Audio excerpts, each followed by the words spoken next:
They want 450 to 500,000 men. The infantry is all gone, so all either killed or wounded, and those units need to be taken off the front line and they need to be built up from scratch. It's a bad look for the military, it's a bad look for Ukraine, and it's a bad look for the concept of mobilization in general. And what about demobilization? They've been honestly disappointed but not surprised, and I think that sums up a lot of what has gone on in this debate countrywide.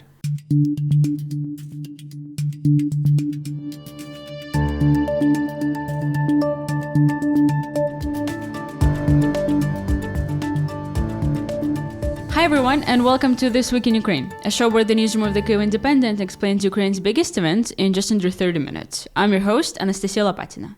Today we will talk about what's arguably the hottest, most argued topic in the Ukrainian society at the moment, mobilization. And the mobilization law that was passed literally just this morning, hours before we're recording this episode. I'm joined by my colleague, Kyiv Independent reporter Francis Farrell. Francis, welcome back. Good to be back. So, Francis, we are talking about mobilization today. And to be completely transparent, we've actually been meaning to talk about this topic for literally months. I've been pitching it to the editors, but we didn't because we were waiting for the government to finally finish working and pass this new mobilization bill. And they passed it just this morning, hooray.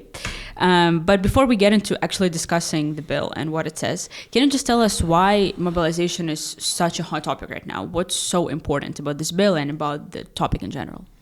Yeah, so the reason it's such a huge and really actually complex topic to analyze, to talk about. So to put it simply, mobilization, or rather the country's need to mobilize tens of thousands, maybe even hundreds of thousands more men into the military, is a complex issue. But the reason it's so hot as a topic and so much on the minds for everyone across Ukraine for the last few months is for a very simple reason. Ukraine needs more soldiers. It's losing soldiers. We all see the flags on Maidan Square in Kyiv, which each represent a fallen soldier. There are all those who have been wounded, and they can't. The current people serving in the military can't go on forever. They need to be replaced. The losses need to be replaced.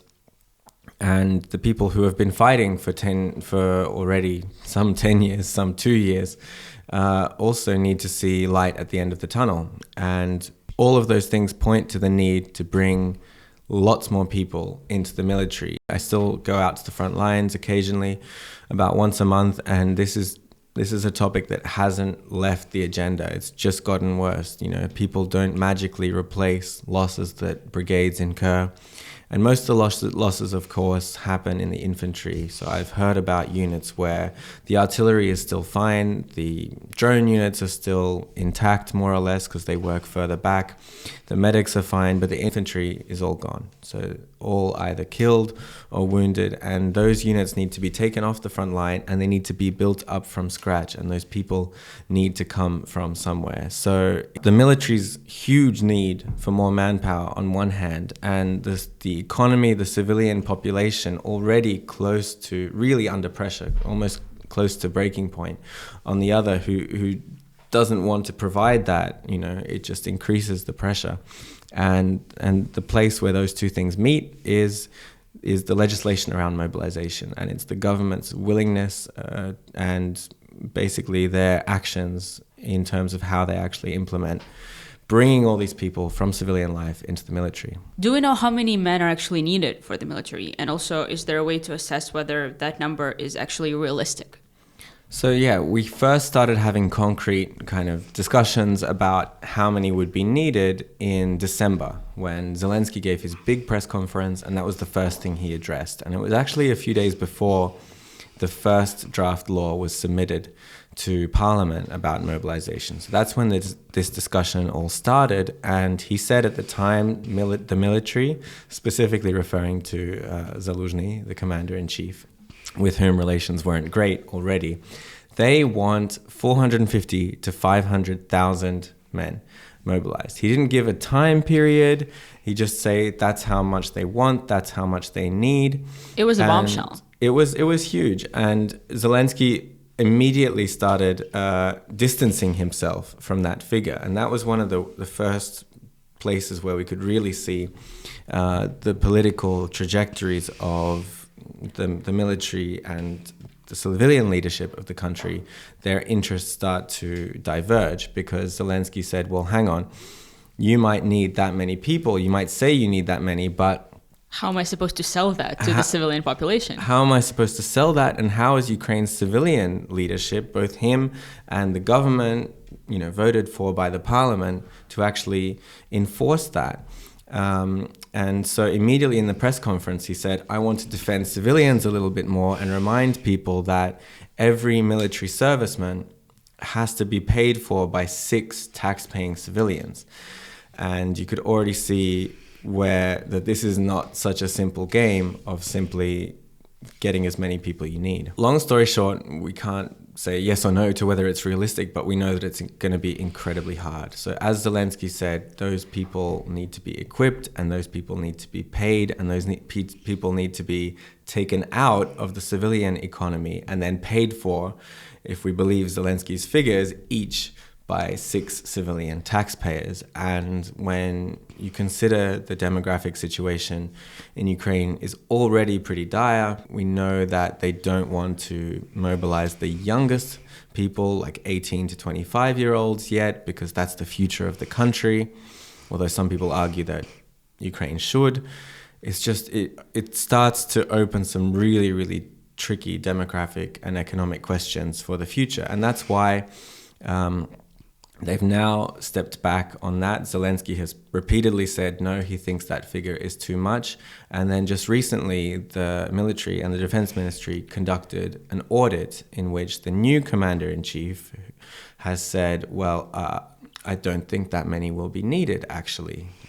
So in a way, that's good for the civilian side of this equation. But then we get to the military side, and because they still definitely need more, and the more people they have, the more they can rotate units, the more we can one day talk about soldiers demobilizing. But Syrskyi, who's more understood to be Zelensky's man and taking these tricky decisions for Zelensky, I guess, has said that no, we don't need that much. I mean, it's clear that this is a hugely important issue for the Ukrainian military and Ukraine as a whole. It's kind of existential. It's about whether Ukraine has any more men to defend the country and fight.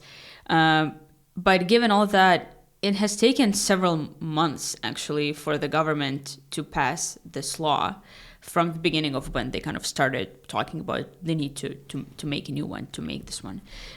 So why did it take so long?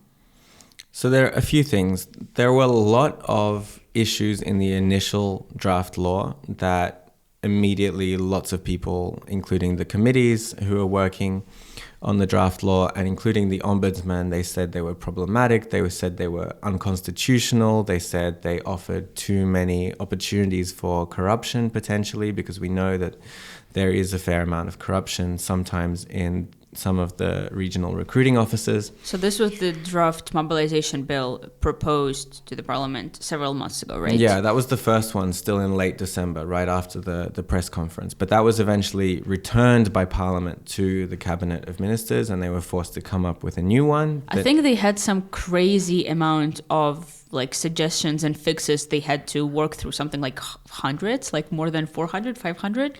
It was actually in the thousands. Oh, right. Okay. So in the new draft law, which was accepted in the first reading, then it went to committees, and then that's why it's taken so long, months and months. But of course, there's another huge element to why it's taken so long, and that's the political element. We know that by now internal politics has returned to Ukraine with a vengeance, and mobilization has actually been kind of one of the main lightning rods of the return of politics.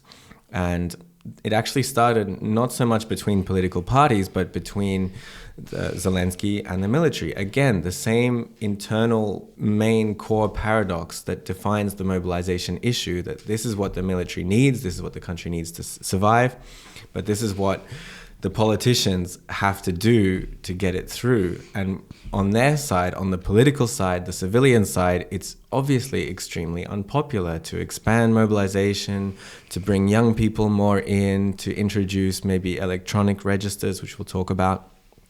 And Zelensky wasn't keen, and the parliament, the Verkhovna Rada, which is made up of several different political parties, they also weren't keen. You know, none of the political parties are going to come out and say, no, we're against mobilization, because then you're sabotaging the country's own defense and own existence.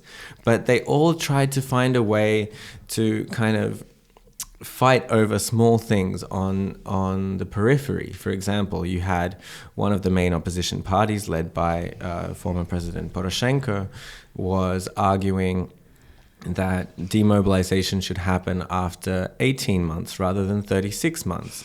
And that's obviously very popular for everyone, because everyone's thinking, well, the soldiers have gone through so much, like they deserve to be demobilized. But then you look 18 months, hang on, that happened. That already passed. Yeah. That time period already passed. So you immediately have to let a huge amount of the army go. So that's pretty populist on Poroshenko's side.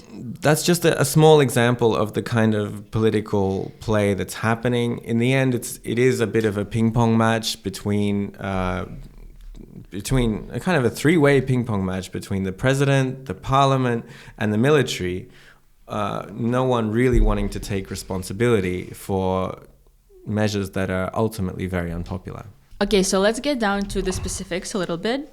So in the last several weeks, what changes have been made to the system of who can and who cannot be drafted? Because there are some specific rules around those categories of the society. So about a week ago, Zelensky put his signature on 3 laws that had been passed in the parliament, which all concerned mobilization and were all potentially in what could have been a larger draft law.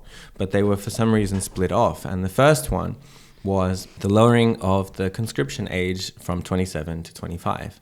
And that might not seem like much, but it kind of is a big deal, because it shows that Ukraine is forced to start making compromises and is forced to start kind of dipping into that resource of younger men that they didn't want to dip into. And then Zelensky also talked about setting up an electronic register for all military-aged people, although the implementation of that is unclear and won't happen quickly. And the last thing he did was the cancellation of the so-called partially eligible status, which was always this kind of legal gray area of, well, can you be drafted or can you not? So now they're saying that there's going to be no more of that.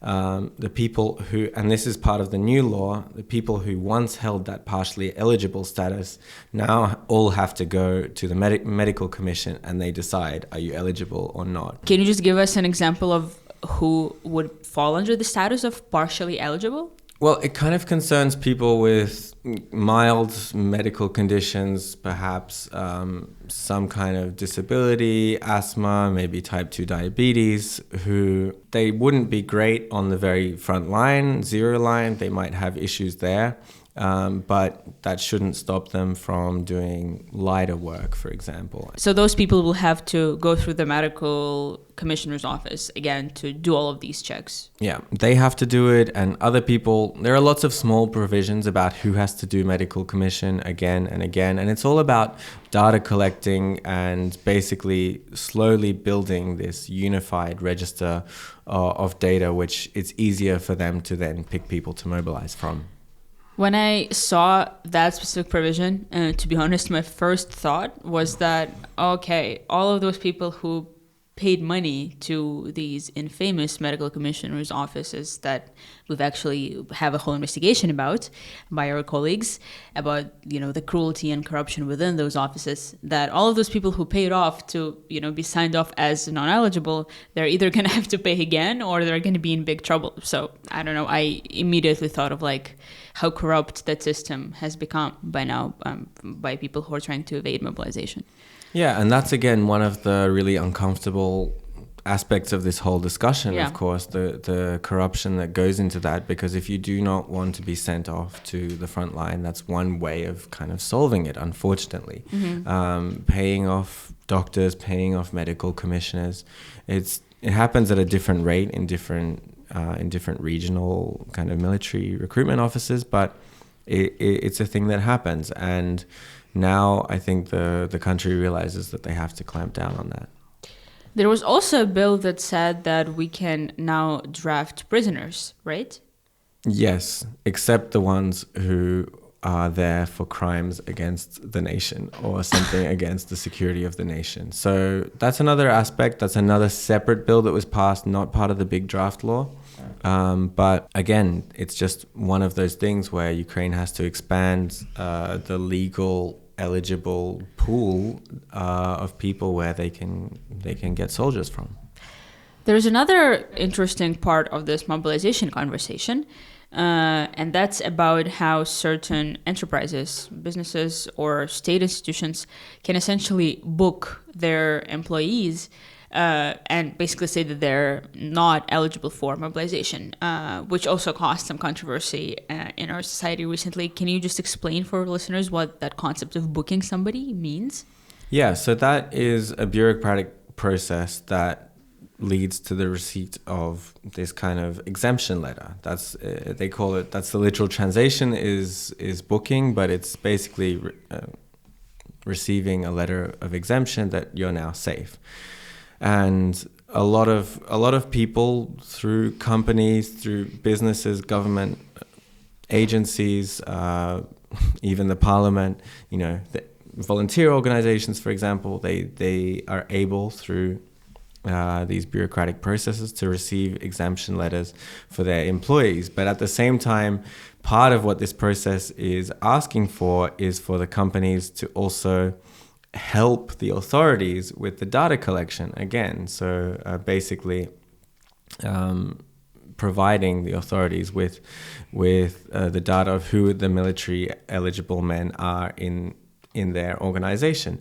And so again, it's unfortunately one of these parts which still reflects some of the issues with corruption and inconsistent rule of law that still to some extent plague Ukraine, is that sometimes you have, for example, a circus given a status of basically like COVID, like an essential worker, or that, and that's why they all get these exemption letters. So corruption aside, this provision actually makes sense, I think, because there are certain genuinely essential businesses where you need people to not be on the front line. You need people to do the job. And, as much as I'm not a fan of our parliamentaries and our parliament, I think that's also a good example of how sometimes I think people who are really frustrated with the corruption, they say things like, oh, why don't you just draft the lawmakers? Or why don't you just draft the judges? Or, the politicians who are corrupt.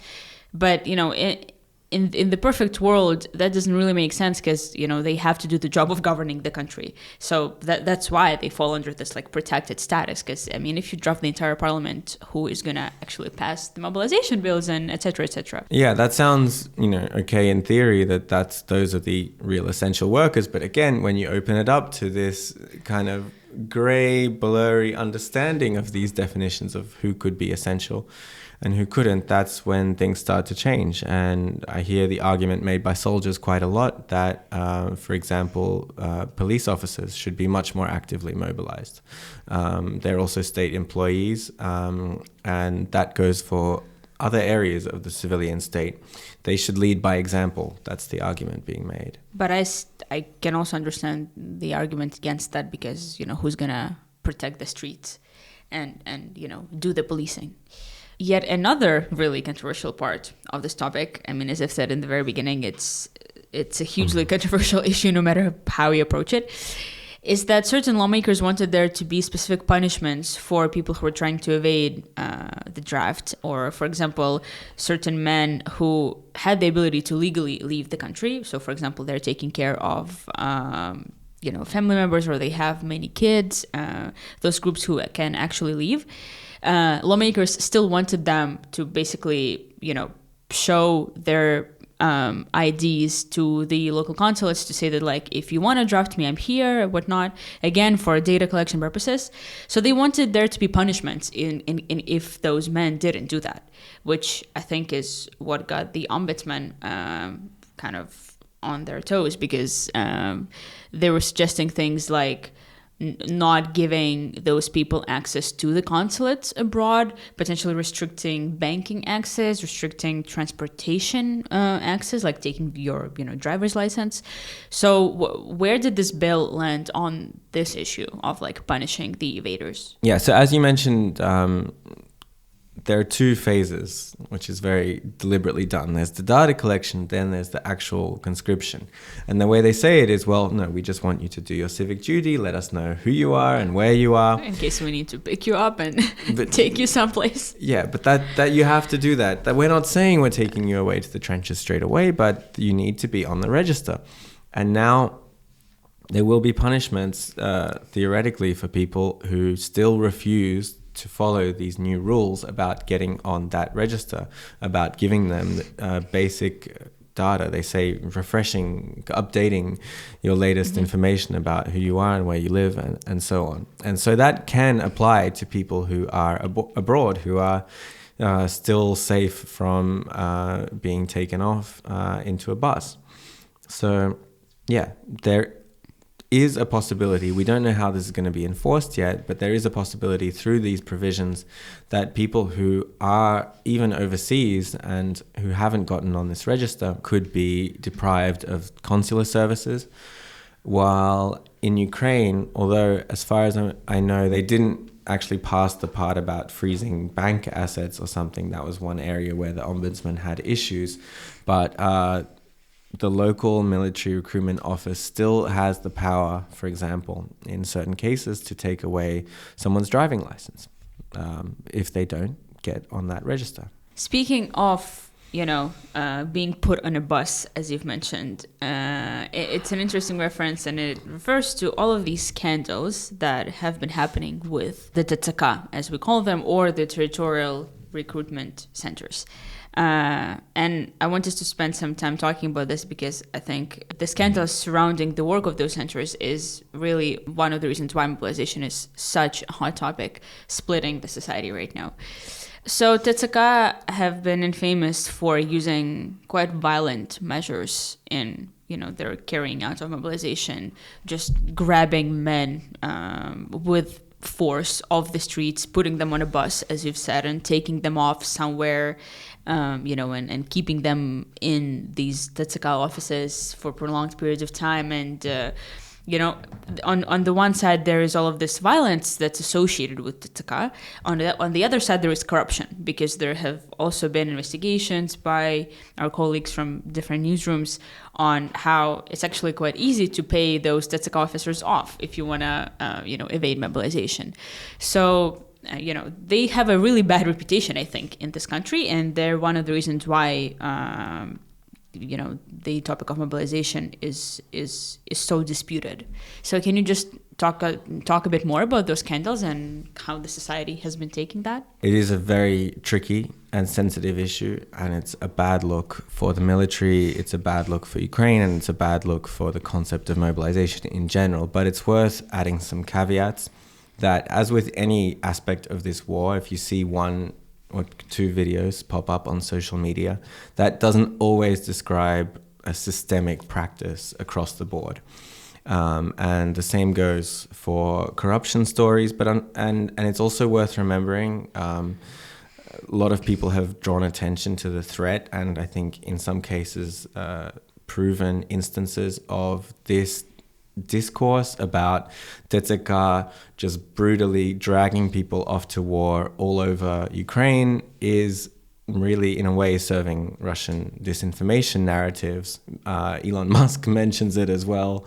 Everyone's being dragged off. So it's just worth being careful. These things are real. They do. There have been genuinely dozens of stories from all over Ukraine. And there are lots of videos. There are some regions, some oblasts where it's particularly they're notorious for these practices. Mm-hmm.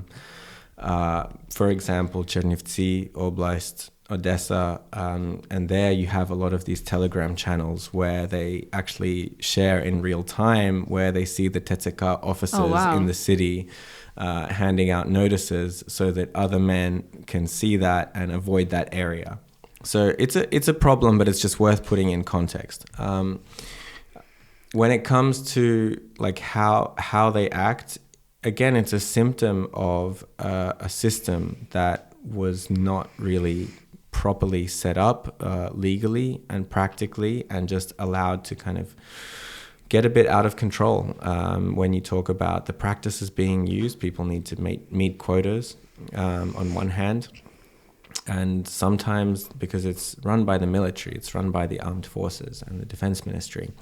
And sometimes the soldiers there, maybe they've returned from the front, they've got PTSD, they've got issues. I've heard stories of, them just freaking out and when they come back to a civilian life, and that might even motivate them to be more violent in their practices. It's a really difficult and painful thing. And part of the law, and of course it doesn't motivate people to join the military, because they're worried, like, I need to stay in my flat, I need to not take a step outside. I know people like this. I know people like that as well, because they could be taken. So again, and part of the reason why this is happening is because, again, this is a system that wasn't controlled from the start. Many people have said that this package of laws, I would say, because it's not one law anymore, is something that should have been passed at the beginning of the full-scale invasion, but it wasn't. Totally. Because you initially had this huge flow of volunteer fighters and it wasn't really an issue. But now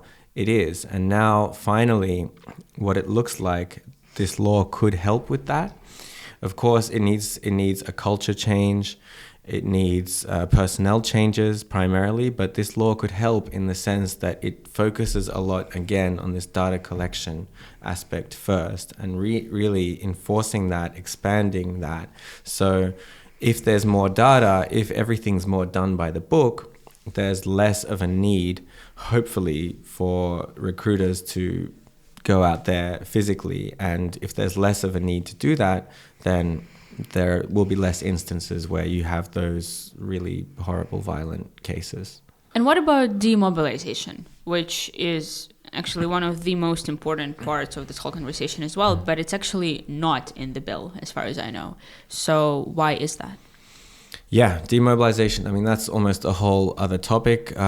Recently, it was just a few days ago, we found out that it was the commander-in-chief himself, Alexander Syrsky, according to a letter seen and then released by Ukrainska Pravda, that said that he made the request to the defense ministry not put demobilization in the final law, and to have that looked at, just like these other separate laws, to have that looked at separately.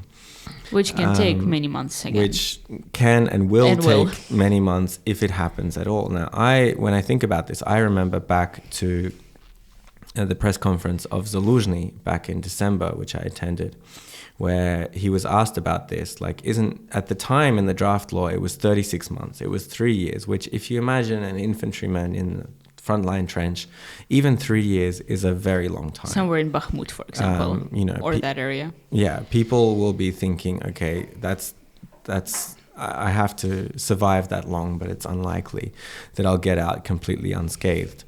But even then, someone asked Zaluzhny at the time, well, isn't that too long? Shouldn't it be less? And Zaluzhny said, well, I wish it was less, but this is the war we're fighting now, and we can't just let these people go. And we're looking at 36 months at the moment, but it might have to be cancelled if the situation on the front line changes. So he was very honest about the immediate need. But of course, demobilization is this kind of populist football at the same time, and you have opposition saying that it should be there, or it should be much less.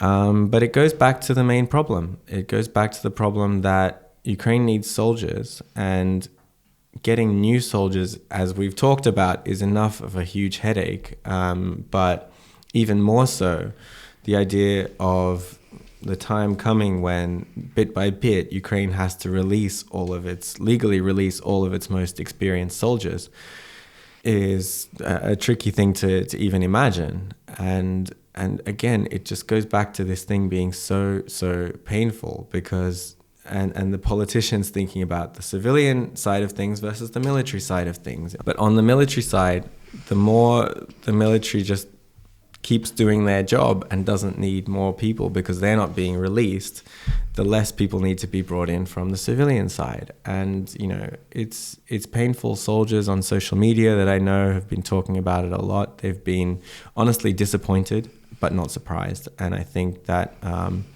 sums up a lot of what has gone on in this debate countrywide.